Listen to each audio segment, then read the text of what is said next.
Bonsoir, bonsoir à tous, bienvenue. Voici les titres de votre journal. Nous sommes le 28 février et c'est le printemps, soleil sur toute la France, température largement au-dessus des normales de saison. Profitez, vous vous en doutez, ça ne va pas durer. Le poisson coule, lieu, merlu, sole, bar se vendent au prix minimum. En cause, le manque d'acheteurs et la concurrence des importations étrangères. Moins de cancer de la peau chez les buveurs de thé et de café. Oui, une étude américaine met en évidence les bienfaits de la caféine. Appliquée directement sur les cellules, elle bloquerait l'évolution de la tumeur. Séraphine et Mérine, grands vainqueurs des Césars hier soir. Nous reviendrons sur le palmarès. Et Dustin Hoffman, récompensé par un César d'honneur. Et notre invité, son dernier film, Last Chance for Love, sort mercredi. Et puis nous rejoindrons Nagui en direct du Zénith à Paris, où les victoires de la musique débutent dès la fin de ce journal. C'est une parenthèse enchantée, j'espère que vous avez bien profité de ce samedi printanier, temps exceptionnel, températures idoines. Regardez ces images tournées il y a quelques heures dans un Paris aux allures de station balnéaire. Le soleil était partout aujourd'hui, le thermomètre a grimpé jusqu'à 15 degrés au nord de la Loire. Grande vainqueur, l'Aquitaine, où un peu plus d'un mois après la tempête Klaus, il a fait 20 degrés dans le bassin d'Arcachon. Reportage David Bazier, Philippe Dumail. Sur le bassin d'Arcachon, un signe qui ne trompe pas. Les oiseaux d'Afrique sont de retour, comme ces limicoles ou ces cormorans, en provenance du sud Maroc. Voici l'autre migration, l'embouteillage des hommes venus profiter de la plage et des 21 degrés en février. Surtout après la tempête, après ce qu'on a eu là, fin janvier, c'est quand même appréciable. Du bon au cœur, voilà, pour attaquer l'année en forme. Côté consommation, la relance du cornet de glace, c'est déjà ça. Arcachon et ses belles maisons, sous le soleil, la meilleure place n'est pas forcément la plus chère. Ce couple a sans doute déniché la plus belle. On dit on n'a pas les moyens de se payer la villa, mais on imagine dans nos rêves la villa derrière, la terrasse, et on profite du site. Ça c'est votre coin secret alors? Eh bien oui, mais on voudrait pas trop que ça passe à la télé, parce qu'on voudrait pas qu'on nous le pique. Du soleil, quelques huîtres, et il faut bien dire le mot bonheur. Et même les chiens sont heureux. Alors, ils jouaient, ils batifolent, ils jouent, ils se mordillent, ils disent bonjour aux clients qui viennent acheter les huîtres, ils leur disent au revoir. C'est bien quoi. La journée s'est écoulée comme cela, insouciante du temps qu'il pourra bien faire demain ou même après-demain. Quelle importance!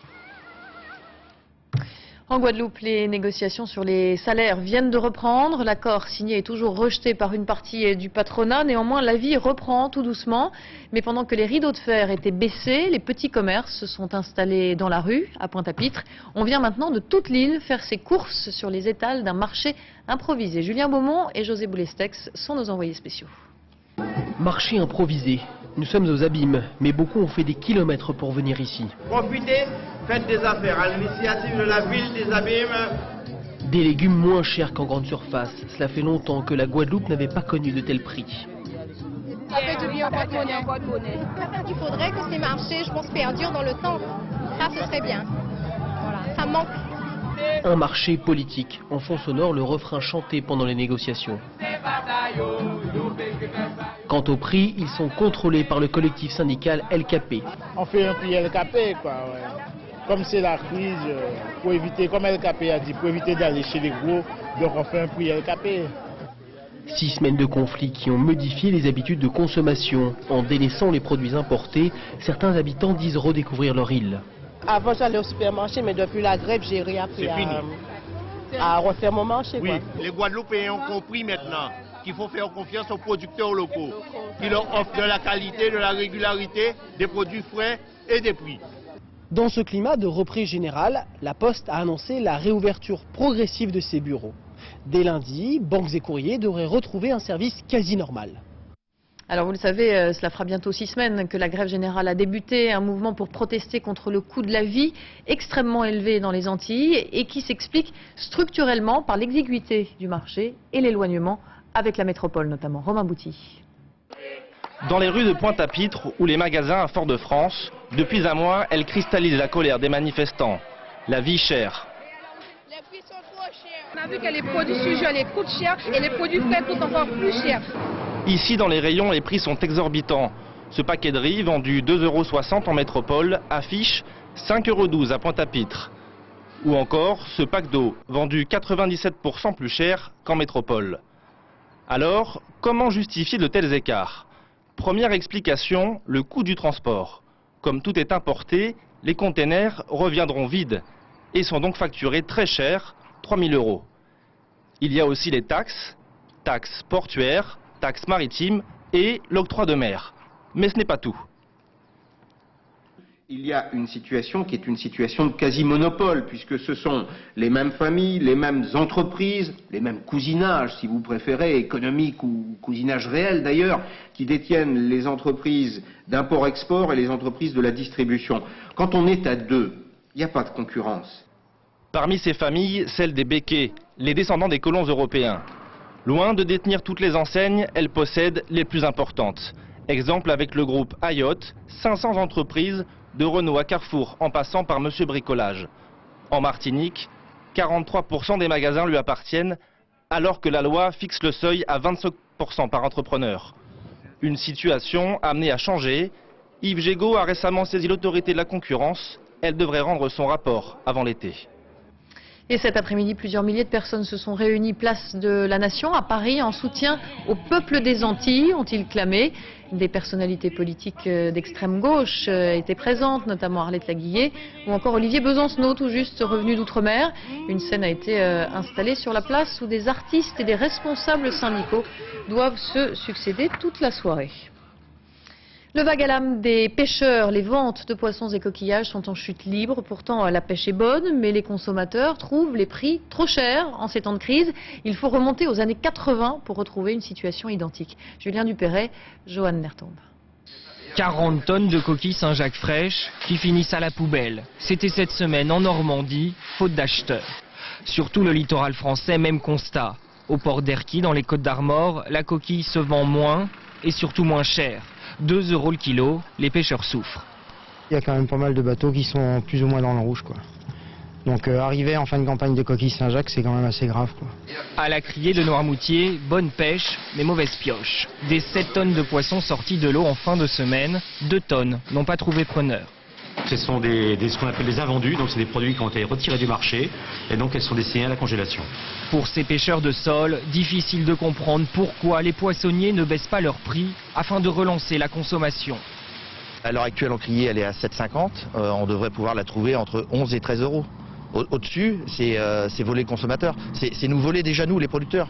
Un sentiment assez partagé ce matin par les clients à l'étal d'un marché parisien. C'est vrai que c'est honteux, les prix à la criée à côté de ce qu'on achète. S'il y en a un peu moins pour les intermédiaires, un peu moins cher pour le consommateur et un peu plus pour les pêcheurs, finalement, je crois que ça c'est bien. 7,90, regarde. Regarde ça. La réponse du poissonnier, impossible de baisser les prix avec des ventes aussi basses. Puis fin août, début septembre, ça va être 20-30% au moins. Une crise alimentée par la redoutable concurrence étrangère et ses prix cassés. Alors à Saint-Jean-de-Luz, certains pêcheurs se mettent à la vente directe aux clients pour écouler les stocks. La France donne des garanties à Bruxelles à la veille de l'ouverture du sommet européen spécial crise. Le gouvernement s'engage aujourd'hui dans une lettre à ne pas contrevenir aux règles du marché intérieur dans le cadre de son plan d'aide au secteur automobile. La Commission européenne s'inquiétait de l'absence de mesures protectionnistes contenues dans ce plan. Retrouvailles et consensus au PS. Les listes en vue des élections européennes du 7 juin prochain ont été approuvées à une large majorité au cours d'un conseil national qui n'était pas gagné d'avance. La direction de Martine Aubry et les amis de Ségolène Royal sont donc tombés d'accord, tant bien que mal. Jeff Wittenberg, Jean-Marc Nocnoc. Parole de Martine Aubry, l'Europe n'est plus un problème au Parti Socialiste. Et devinez grâce à qui? Quand j'ai été élue première secrétaire, on a dit « Oh là là, la pauvre fille !» Sur l'Europe, oh là là! Même s'il y a quelques mécontents comme Gérard Collomb, le maire de Lyon, qui n'a pas réussi à placer ses protégés, quasiment tout le monde, qu'on se le dise, est au diapason. Sur la forme, la constitution des listes, comme sur le fond, l'avenir de l'Europe. On est tous d'accord sur le fait qu'il faut une autre Europe. Certains ont pensé qu'en votant oui, ça aiderait, d'autres ont pensé qu'en votant non, ça aiderait. On serait ridicule, quand il y a 3000 chômeurs de plus par jour, de poursuivre nos querelles de famille. Entre autres têtes d'affiche du PS au mois de juin, des eurodéputés sortants issus de la diversité comme Kader Arif dans le sud-ouest ou Harlem Désir en Ile-de-France. Au moment où les États-Unis rompent avec le conservatisme et font le choix du progressisme avec Barack Obama, il faut aussi que la gauche européenne se rassemble. Et pour cela, il fallait que la gauche française et le Parti socialiste commencent par se rassembler. Quant aux petites déceptions comme celle de Benoît Hamon qui se voyait tête de liste. Benoît, il n'a pas besoin d'être numéro 1. C'est l'idole maintenant de toutes les femmes françaises, quel que soit leur âge, des grands-mères aux plus jeunes. Bref, tout va bien et qu'on ne parle surtout plus du sinistre congrès de Reims puisque les amis de Ségolène Royal maintenant ont rejoint la direction. Ma porte est toujours ouverte. Ségolène était absente de France ces derniers jours. Elle sait que je la verrai à tout moment. Aux élections européennes, entre François Bayrou, Daniel Cohn-Bendit ou Olivier Besancenot, la concurrence sera rude pour le PS. D'ici au mois de juin, les socialistes, qui ne se déchirent plus au grand jour désormais, espèrent avoir achevé leur convalescence. Il est 20h09, à suivre dans votre journal un document exceptionnel tourné au Congo où une guérilla ougandaise massacre des civils et a fait près de 1000 morts ces derniers mois. La caféine qui pourrait faire reculer le cancer de la peau. Et puis au lendemain de la cérémonie des Césars où il s'est vu remettre un trophée d'honneur, Dustin Hoffman est notre invité. C'est l'une de ces tragédies qui, depuis des années, ensanglantent l'Afrique, mais dont on ne parle jamais. Ces victimes sont des paysans, des villageois. Ceux qui les massacrent se réclament de Dieu, à l'instar de l'armée de résistance du Seigneur, mouvement de guérilla né il y a une vingtaine d'années en Ouganda, et qui, de l'autre côté de la frontière, en République démocratique du Congo, a fait près d'1 millier de morts en quelques mois. Le grand format de ce soir est un document rare, exceptionnel. Certaines images sont difficiles. Il est signé Dominique Derda, Frédéric Ranck et Sylvain Barral.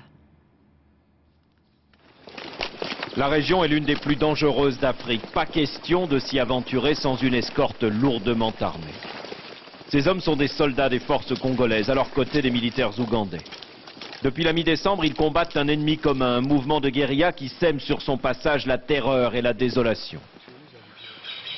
Le jour de Noël, c'était jour de fête dans le petit village de Batandé. La messe venait juste de se terminer quand les rebelles sont arrivés. Sur la centaine de personnes qui vivaient ici, 86 hommes, femmes et enfants ont été tués. Le crâne fracassé à coups de gourdin, de hache ou de machette, un véritable massacre. Les rares survivants ont fui dans la jungle, abandonnant derrière eux les corps de leurs proches, comme celui de cette jeune femme atrocement mutilée qui n'est reconnaissable qu'à ses bijoux de pacotille. Elle était enceinte. D'abord ils l'ont déshabillée, et puis ils l'ont frappée à coups de bâton jusqu'à ce qu'elle meure. Il y a beaucoup de cadavres partout. Hein? Ah oui? Ils ont tué beaucoup de gens. Beaucoup. Entre le 24 décembre et le 17 janvier, les rebelles ont attaqué et pillé plus d'une quinzaine de villes et de villages au nord-est de la République démocratique du Congo.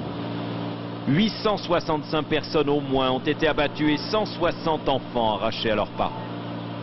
Le responsable de toutes ces atrocités, le voici dans son bel uniforme. Il s'appelle Joseph Kony et dirige depuis la fin des années 80 en Ouganda l'armée de résistance du Seigneur. C'est ainsi qu'il a baptisé son organisation.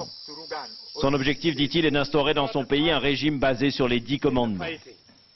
Un illuminé qui a jusqu'à présent refusé tous les accords de paix et qui désormais porte la guerre dans le Congo voisin. À l'hôpital de Doruma, le dernier médecin s'est enfui il y a bien longtemps. C'est un infirmier qui ausculte cette gamine de 3 ans, paralysée des 2 jambes et du bras droit à la suite des coups qu'elle a reçus. Les rebelles lui ont donné un grand coup à la tête, puis ils l'ont piétiné et ils ont essayé de l'écarteler en tirant de toute leur force sur ses membres. La mère de la petite fille a été tuée devant ses yeux, tout comme son grand-père, ses oncles, ses cousins, sans que personne ne sache pourquoi ces rebelles venus d'ailleurs, soudain s'en sont pris à eux. Parmi les déplacés venus chercher refuge aux abords de la ville, on en trouve parfois qui ont été enlevés par l'armée de résistance du Seigneur et qui, par chance, à la faveur des combats, ont réussi à s'enfuir. La plupart sont des enfants, comme Justine, enlevée dans son école avec 63 autres élèves. Elle a 15 ans à peine et a passé 4 mois aux mains de ses ravisseurs. Quand on est arrivé au campement, ils ont mis les filles à part et nous ont donné chacune à l'un de leurs commandants. On était leurs femmes. Ils pouvaient faire de nous ce qu'ils voulaient. Si l'une d'entre nous osait se plaindre, elle était battue. Enrôlés de force par la guérilla, les garçons le plus souvent doivent porter la nourriture et les munitions. Mais il arrive aussi qu'on les oblige à se battre. Dans un campement de l'armée congolaise, 2 prisonniers. L'un vient de Centrafrique et l'autre du Sud-Soudan. On était obligés de leur obéir. Ils nous disaient qu'ils avaient des pouvoirs magiques, qu'ils pouvaient lire dans nos pensées, que si on essayait de s'enfuir, les esprits les préviendraient et ils nous tueraient. Chaque matin à l'aube, ils sont un peu plus nombreux à venir chercher un peu de réconfort à l'église de Doruma. Le prêtre n'a que ses prières et quelques hosties à leur offrir. L'aide humanitaire ne parvient jusqu'ici qu'au compte-gouttes. Les routes ne sont pas sûres, l'avion coûte bien trop cher. Alors plus que jamais, ils se sentent seuls et oubliés de tous, les habitants de ces terres lointaines entourées de forêts, aux confins du Congo, de l'Ouganda et du Soudan. On a peur, on ne sait pas où aller. Les rebelles sont là tout près, ils peuvent revenir n'importe quand. On estime à 10 000 au moins le nombre de morts, à 20 000 le nombre d'enfants kidnappés, à 2 millions, peut-être plus, le nombre de personnes déplacées. En 20 ans, l'armée de résistance du Seigneur a fait de cette région d'Afrique un véritable enfer. Et l'on attend toujours ici que la communauté internationale, les Nations Unies, fassent enfin quelque chose pour tenter de mettre un terme aux exactions de cette rébellion sanguinaire. Et justement, arrivé ce matin en République démocratique du Congo, le secrétaire général de l'ONU, Ban Ki-moon, souhaite une présence plus vigoureuse, a-t-il dit, de la mission des Nations Unies, mission de paix, qui avec 17 000 soldats est la plus importante actuellement déployée dans le monde. La caféine contre le cancer de la peau, c'est une étude américaine publiée cette semaine qui le montre, appliquée directement sur les cellules. Elle bloquerait l'évolution de la tumeur. Et bonne nouvelle pour les buveurs de thé et de café, chez eux, le risque de mélanome est inférieur de 30%. Une découverte qui pourrait aussi bien profiter à l'industrie cosmétique. Jean-Daniel Flézaquier, Johan Mertombe. Ces jeunes femmes l'ignorent, mais elles sont en train de prendre soin de leur peau. Pas avec la cigarette, bien au contraire, mais grâce au café qu'elles boivent. Plus précisément, c'est la caféine qui se trouve dans le café, mais aussi dans le thé, qui confirme ses vertus anticancéreuses dans une étude publiée cette semaine aux États-Unis. La caféine réduit le risque du plus fréquent des cancers de la peau, le carcinome basocellulaire. Ce type de cancer se développe sous l'effet de l'exposition au soleil. Les rayons ultraviolets de type B frappent sur les cellules de l'épiderme, provoquant des lésions de l'ADN. Le risque de transformation cancéreuse est alors très important. Mais quand on met les cellules anormales en présence de caféine, au lieu de se cancériser, elles arrêtent leur développement et se suicident. Un effet anticancéreux que les scientifiques avaient déjà constaté sans pouvoir l'expliquer. Une étude a montré que la consommation de café non décaféiné, de café caféiné, est associée à une diminution de l'ordre de 30% à peu près du risque de cancer cutané. Vous voulez combien pour le café et le thé? 3,60 € s'il vous plaît. Alors, on n'est pas encore équipé.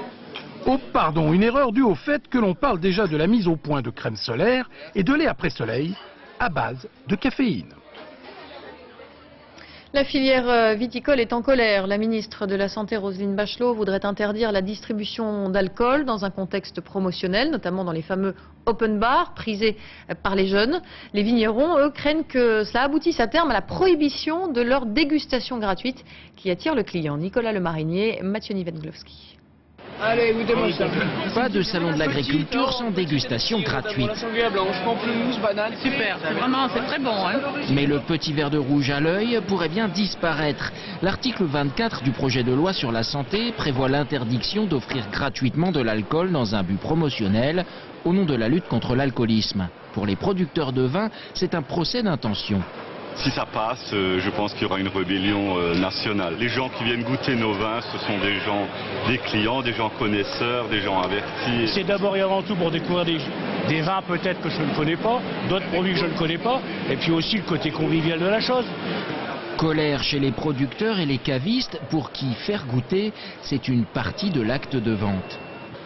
Dans cette boutique parisienne, on a poussé le bouchon jusqu'à faire de la dégustation un service payant, 1 € la gorgée. Ça c'est très fin, c'est vraiment en finesse. Là il y a un petit peu plus de corps. D'accord. Ce distributeur à carte permet d'amener les clients hésitants vers des cépages plus chers. tous les gens n'ont pas la capacité de s'acheter une très grande bouteille parce que les prix sont très importants. Mais déguster le vin avec ce qu'on fait déguster à partir de 3 centilitres, ça donne un prix où les gens peuvent découvrir. À l'origine, l'interdiction vise surtout les soirées open bar où l'on boit de l'alcool à volonté une fois payé le ticket d'entrée. Plusieurs amendements ont été déposés pour cibler plus précisément ces soirées sans léser la filière viticole. Les viticulteurs restent mobilisés. César et Séraphine, c'est la surprise de la cérémonie hier soir. Le film a remporté 7 trophées sur 9 nominations. Son challenger, le favori Mérine, a tout de même décroché 2 des récompenses les plus prisées. Celle de meilleur réalisateur pour Jean-François Richet et celle de meilleur acteur pour Vincent Cassel, au cours d'une cérémonie jugée unanimement émouvante. Pascal Deschamps, Mathias Barois. Merci. Séraphine de Senlis et Jacques Mérine, réunis par les hasards d'une remise de prix. On parle aux oiseaux, aux fleurs. Et mon cul, c'est du poulet. Entre la domestique devenue peintre et l'ennemi public numéro 1, un point commun, leur vie fit scandale. Mais les âmes perdues font les grands rôles. Pendant le tournage, sans avoir eu l'impression qu'elle était un peu avec nous et qu'on lui rend peut-être quelque chose. Je sais pas. Je remercie ma famille. Monica. Ed Eva. Amore, vai a dormire adesso, l'ho preso. Preuve qu'il fut difficile de les départager. Un César du meilleur réalisateur pour Jean-François Richet et son Mérine. Un César du meilleur film pour Martin Provost et sa Séraphine. Et puis il y eut 3 Césars pour le superbe Il y a longtemps que je t'aime. 3 Césars aussi pour la surprise de l'été 2008, le premier jour du reste de ta vie. Il y eut le César du meilleur documentaire pour Une grande petite bonne femme, nommée Agnès Varda. Et un prix, son premier, pour un dessin animé pacifiste. C'est le seul message qui vient de Valse avec Bachir. Soyez tolérants, croyez aux autres, répandez l'amour et la paix. Merci beaucoup. Je me suis dit, c'est trop con, vas-y Dani. Lui est reparti bredouille, certes, mais en peu de mots, il avait mis les rieurs de son côté. Apparemment, les Césars vont se réunir pour parler justement de la création d'un César de la meilleure comédie, donc voilà, la balle est dans leur camp. Nous sommes aussi très fiers de nous retrouver face à Sean Penn, qui nous a porté bonheur la dernière fois à Cannes. Merci beaucoup, Monsieur le Président. Les jeunes héros d'Entre les murs ont tout compris. Être acteur, c'est recevoir, c'est aussi donner, n'est-ce pas, Monsieur Hoffman? Je me suis dit, ben voilà, c'est ça que nous faisons.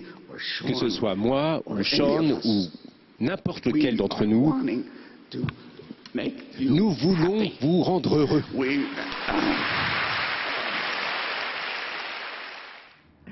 Bonsoir Dustin Hoffman. Merci beaucoup d'avoir accepté l'invitation du 20h de France 2. Vous avez reçu hier un César d'honneur des mains de votre partenaire de Last Chance for Love, Emma Thompson. On va en parler bien entendu dans quelques instants. Vous avez au cours de votre carrière remporté 2 Oscars, l'un pour Kramer contre Kramer, l'autre pour Rain Man. À quel point est-ce important pour vous les récompenses? Eh bien, je dirais que ça n'est pas tellement important, mais vous les ça mettez me rend où? Vous heureux. les mettez sur la cheminée ou à la cave? Eh bien, disons que avec le temps, j'ai tendance à les mettre hors de ma vue. C'est ce que ma femme m'a dit de faire. Elle m'a dit, bon, mets-les dans ton bureau peut-être. Alors vous... Mais c'est vrai, hein. Quand je dis que c'est pas important pour moi, c'est vrai, je le pense. Ça me fait vraiment plaisir, mais quiconque reçoit une récompense sait que il est possible de faire mieux, il est possible de faire mieux encore. Alors vous venez de recevoir aussi jeudi à Paris les insignes de commandeur des arts et des lettres. On vous découvre sur ces images avec la ministre Christine Albanel extrêmement émue. Vous avez cité François Truffaut, la nouvelle vague. Vous dites que vous regrettez de ne pas parler français. Qu'est-ce qui vous touche particulièrement dans la culture française?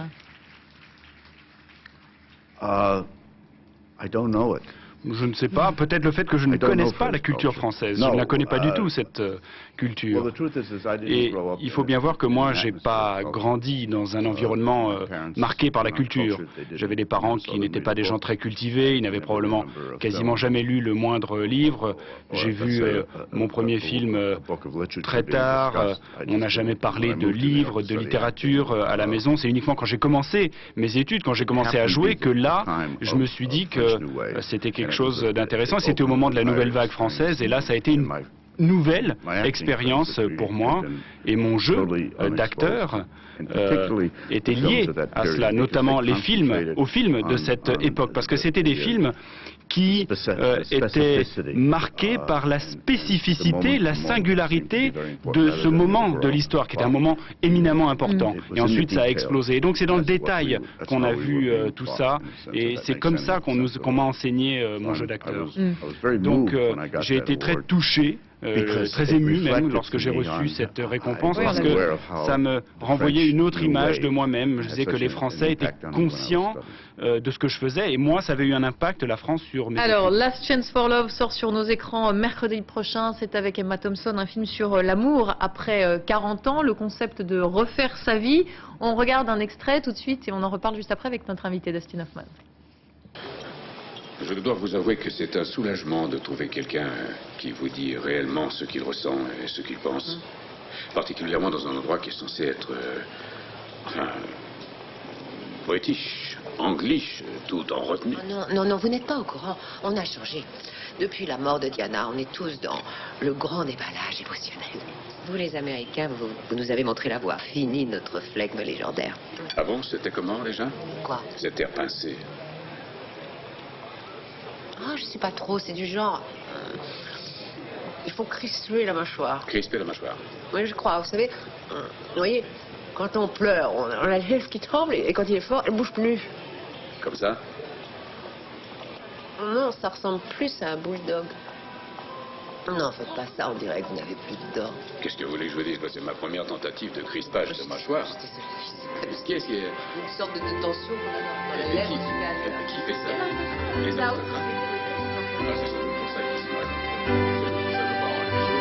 Last Chance for Love, Emma Thompson et Dustin Hoffman qui est notre invité. Vous qui avez vécu en revanche les affres du divorce dans Kramer contre Kramer, vous considérez que c'est un échec de s'apercevoir à 40 ans que l'on s'est trompé de vie? I don't know if you know this or not, Marie. Alors, je ne sais pas, mais en tout cas, moi, quand j'ai fait Kramer contre Kramer, j'étais justement en instance de divorce, dans la vie, dans ma vraie vie personnelle. Et donc, effectivement, ça a été une expérience très intéressante que d'arriver à filmer au quotidien ce que je ressentais dans ma vie personnelle. C'était la première fois que je faisais un film, ou que je fais un film, là, avec celui-ci, depuis Kramer contre Kramer, où je peux effectivement expliquer un peu ce qui se passe dans mon quotidien. Mais en prenant un peu plus de distance. Alors, je voudrais vous montrer un document, je ne sais pas si vous vous en souvenez, c'est Olivier Lenuzza de France 2 qui était parti à Capri pour tourner un reportage sur le chanteur Zucchero, et vous, Dustin Hoffman, vous étiez là en vacances. Regardez.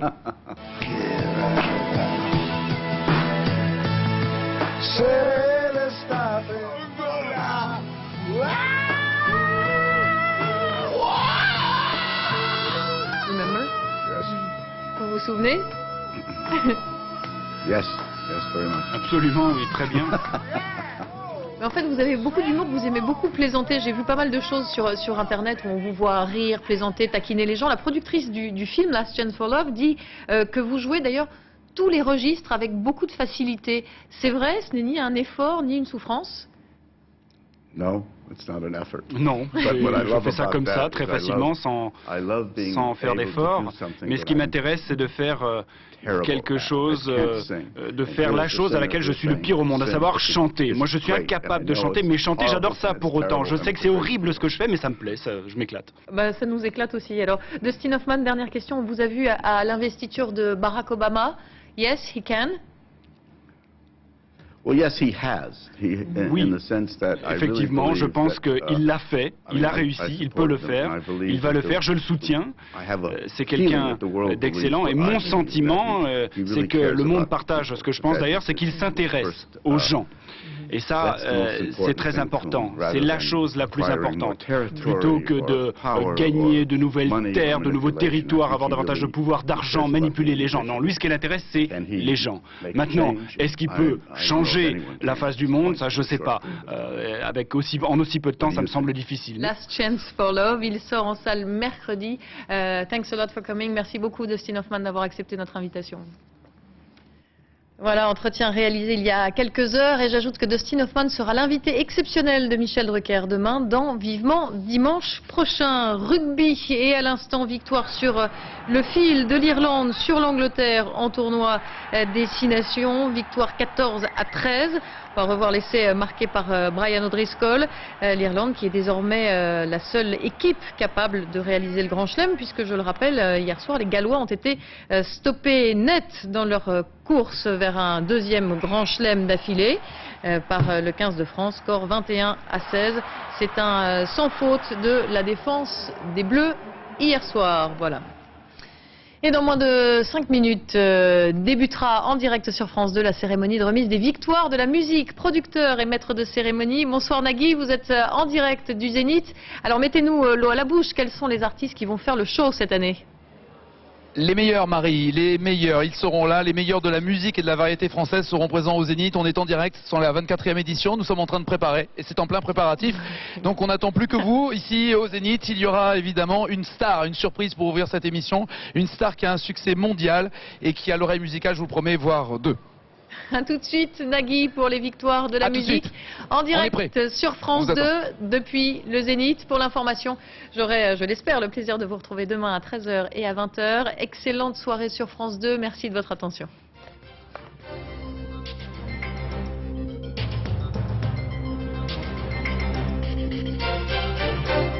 L'info en continu, c'est aussi sur France2.fr.